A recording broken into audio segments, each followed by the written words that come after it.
Inscreva-se agora no canal. Seja bem-vindo a mais um vídeo do canal. Fomos Testemunhas de Jeová. Dando continuidade às nossas entrevistas, agora eu estou com uma pessoa que eu admiro, uma pessoa que é um grande militante desse movimento que tem libertado milhares de pessoas.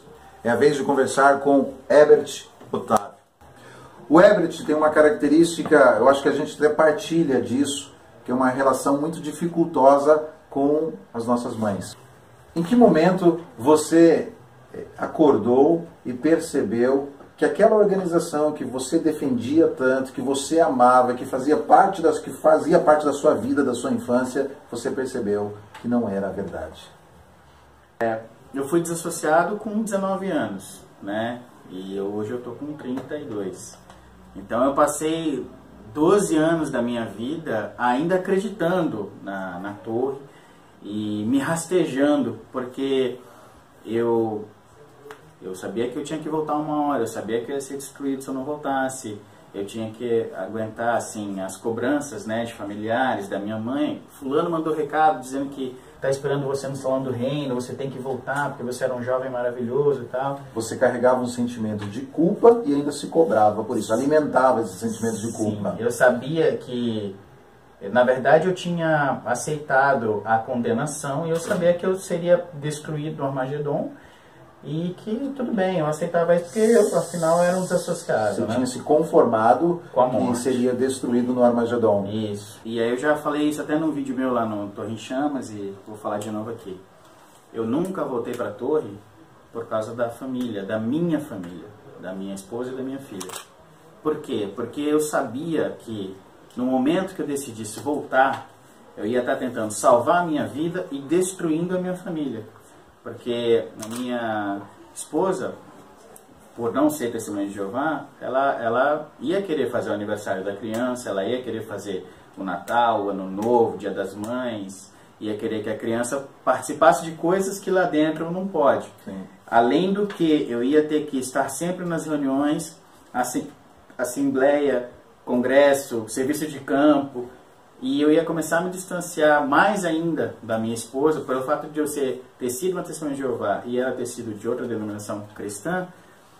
Nós já somos pessoas distantes, porque as testemunhas de Jeová estão distantes de todo mundo. Ideologicamente você já estava distante. Sim. Então, para manter o vínculo familiar, eu aceitei que eu seria destruído.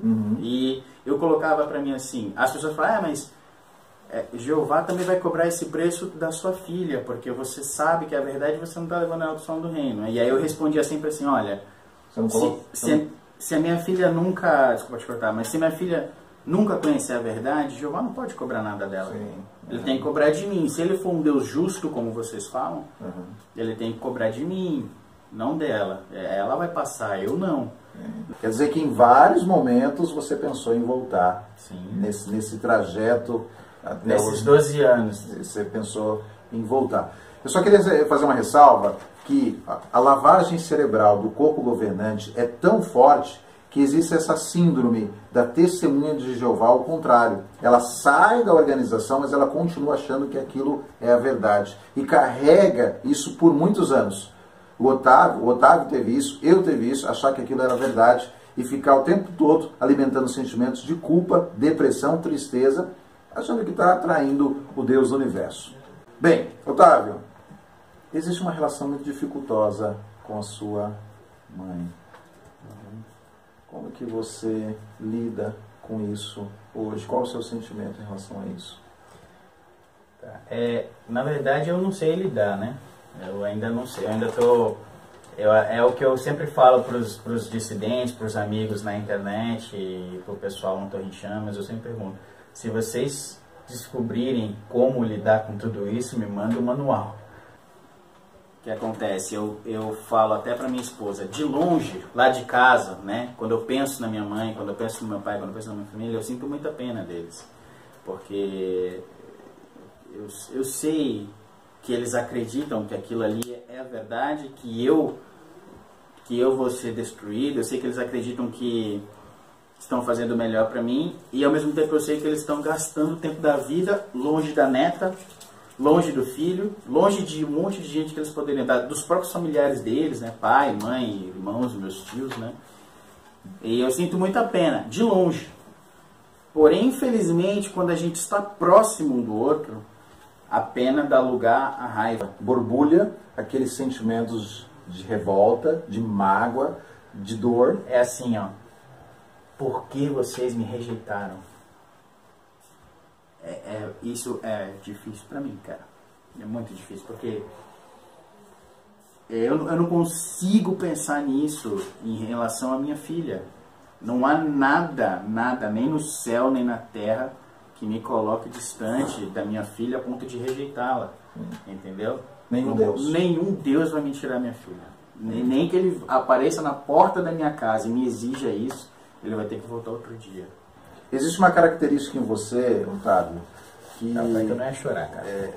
é comum, e eu vou explorar isso. Você, durante esses 12 anos, você se conformou com a sua destruição, quando você tinha uma ideologia da torre, ainda é uma testemunha de Jeová ao contrário. Otávio, uma pergunta que é muito característica para todas as pessoas e curiosidade, inclusive das testemunhas de Jeová. Em que momento foi o estalo? Em que momento foi o balde de água fria que você falou, não é verdade tudo isso? Então, eu já estava colocando muitos questionamentos, né? Poxa, mas por que tal coisa assim, por que tal coisa assada e tal? Mas aquela porrada, assim, que deu aquele choque, né, para acordar, foi uma conversa muito agressiva, muito difícil que eu tive com a minha mãe, pelo telefone, né? E a gente estava discutindo, brigando, né? Como sempre, a gente discute por um ou outro motivo, por uma atitude dela, uma atitude minha, né? E ela esbravejando comigo, falando que eu tinha que voltar para a organização porque eu ia ser destruído, porque minha filha ia ser destruída, e senão ia ser punido, e meu tempo estava acabando, e vai ser logo e tal. E aí eu fui ríspido, eu falei, eu não vou voltar, né? Até falei um palavrão, né? Eu não vou voltar para essa religião. E aí ela disse, então morra. Morra, morra, morra, morra. Ela disse, ela repetiu 5 vezes e bateu o telefone. Não estou falando isso para as pessoas falarem assim que eu estou com ódio da minha mãe, eu estou com raiva. Mas não, doeu. mas claro, me destruiu. Me destruiu. Eu fiquei olhando para o celular enquanto a ligação encerrava e fiquei pensando, cara, para uma religião conseguir fazer uma mãe desejar a morte do filho, que é isso, cara? E aí, dali em diante, eu fui para a internet, fui pesquisar, achei você, achei outros STJs, a gente formou o Torre em Chamas e... É muito importante dar uma ressalva nesse ponto. Nós não somos inimigos das pessoas, mas dessa ideologia que destrói famílias, que faz maus, que levam as pessoas ao suicídio, que levam as pessoas à depressão. Bem, para encerrar, a última pergunta, qual é o recado que você daria para as pessoas que ainda estão lá, inclusive para a sua família? Bom, para minha família eu vou deixar para depois. Para as pessoas que estão lá, eu diria o seguinte, todos os pensamentos negativos que vocês têm sobre apóstatas, todos os pensamentos eu tinha também. E eu acabei me tornando a pessoa que um dia eu jamais imaginei que eu fosse. Nós só tememos aquilo que não conhecemos. Só tememos aquilo que não conhecemos. Se vocês têm a verdade, por que vocês têm medo de conversar conosco? Por que vocês têm medo de pesquisar as coisas que nós falamos que existimos, os fatos que a gente tenta mostrar? A verdade, ela está aí.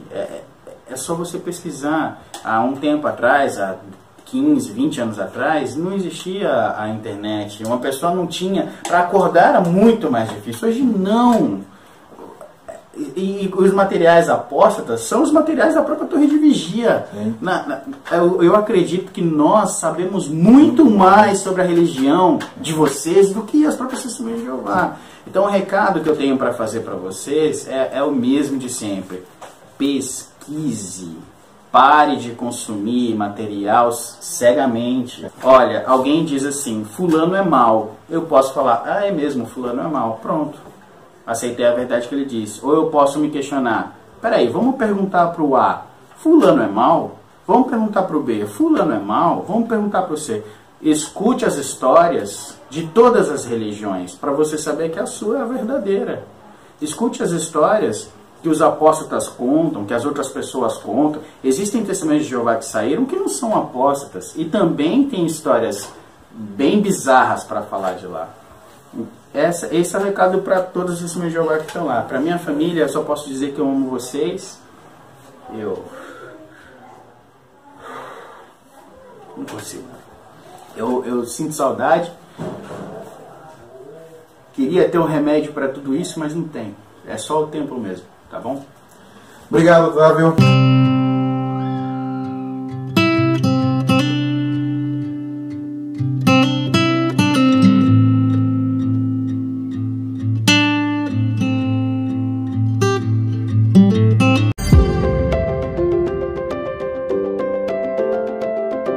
Inscreva-se no canal, deixe o seu like, compartilhe o vídeo, faça a sua parte para ajudar outros.